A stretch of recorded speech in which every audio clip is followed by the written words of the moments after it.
البلاستيك من أكثر المواد استعمالا في البيوت ديالنا، تنستعملوه بالخصوص لحفظ الأغذية. وهنا تيكون البلاستيك على اتصال مباشر بالمواد الغذائية. واش هادشي تيأثر على صحة المستهلك؟ أول حاجة غادي نشوفو في هذا الفيديو هو كيفاش تيتقاد البلاستيك.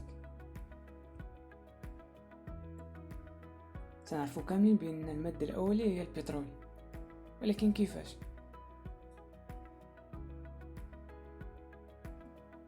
العملية تتبدا بتكرير البترول، أي فصل مكونات المادة الخام. البترول عبارة عن خليط من مركبات هيدروكربونية، يعني جزيئات مركبة من ذرات الكربون والهيدروجين.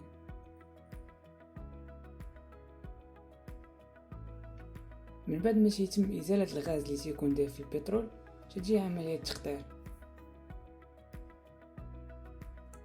التقطير أو لا ديستيلاسيون هي واحد العملية تتمكن من فصل المكونات ديال واحد الخليط. هاد العملية تم اكتشافها في القرن الثامن الميلادي من طرف الفيزيائي والفيلسوف الصيدلاني العربي أب الكيمياء جابر بن حيان، وأول جهاز تم استخدامه آنذاك سمي بالإنبيق.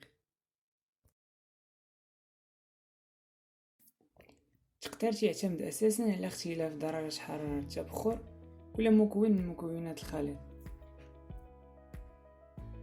نرجعو للبترول، درجة حرارة السيلندر اللي تستعمل في لا ديستيلاسيون تتنقص كلما طلعنا من التحت للفوق،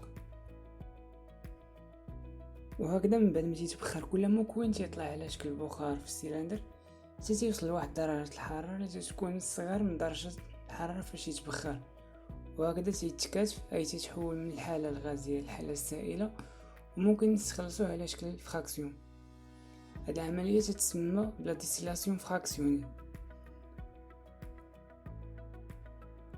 ولكن فين هو البلاستيك من هادشي كامل؟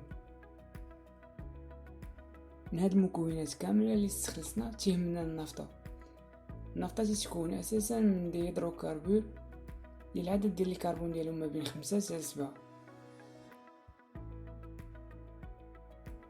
درجة حرارة عالية توصل ل 900 دوغري سيلسيوس تيتم تكسير الروابط الكيميائية ديال الهيدروكربور، تيعطينا واحد الخليط ديال الجزيئات تيشكلوا لنا لاباز ديال الكيمياء.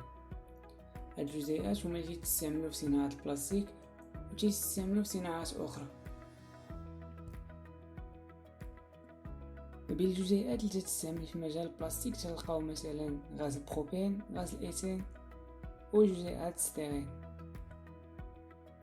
بلاتي كيفاش من غاز غادي نقادو البلاستيك؟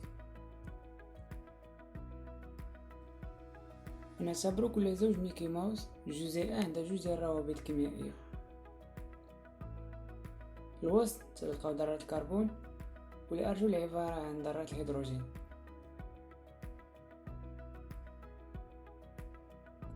إلا كل زوج ميكي ماوس تشدو بيناتهم غادي يعطينا واحد السلسلة طويلة ديال الميكي ماوس مشدين برابطة وحدة.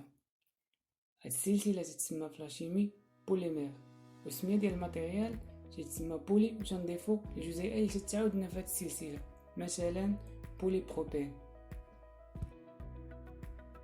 عموما 93% من البترول تستعمل كمصدر للطاقة، مثلا في وسائل النقل في الصناعة، و7% تستعمل فلاشيمي، مثلا في صناعة البوليمر، صناعة العطور إلى غير ذلك.